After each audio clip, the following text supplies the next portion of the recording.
King Deja seemed to be the only happy person in the entire kingdom, as he lived his life to the fullest with his new bride. He seemed not bothered about the recent happenings in Omuaran kingdom. People wondered if their king was the same good man, so they thought, the gods picked as their king. They worried so much for the king as he had changed a lot, and they know sooner than later the gods of the land would visit him with annoyance. They watched the king run his life and that of the kingdom as he so pleased. They knew the gods were not blind to all that was happening, neither were they deaf to the merriment going on in the palace on a daily basis, despite the kingdom's condition at the time. The new queen, Queen Ewa, paraded herself round the kingdom every now and then because she felt she was now the talk of the town and the face of the kingdom.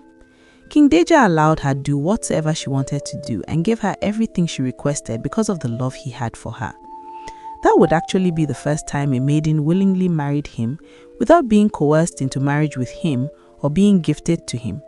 So he was still not over the enthusiasm love brings to anyone who is newly in love.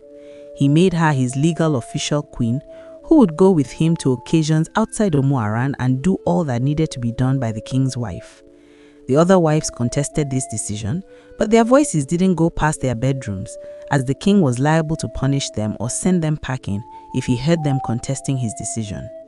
The whole kingdom concluded that King Deja was bewitched by the strange woman he got married to and prayed that he sends her back to her people soon.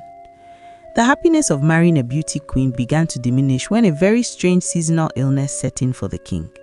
He would always fall sick every 5 market days and get back to his feet 2 weeks later.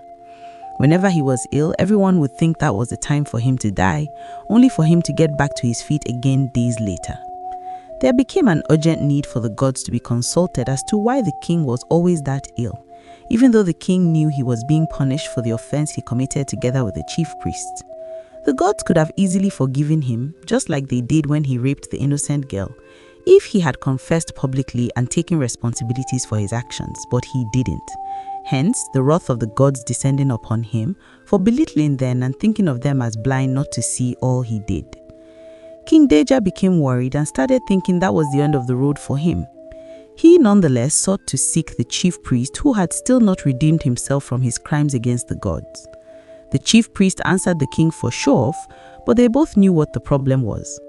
The chief priest promised the king he would invite a foreign seer, who was the eye of the gods, and send him to the palace to see the king.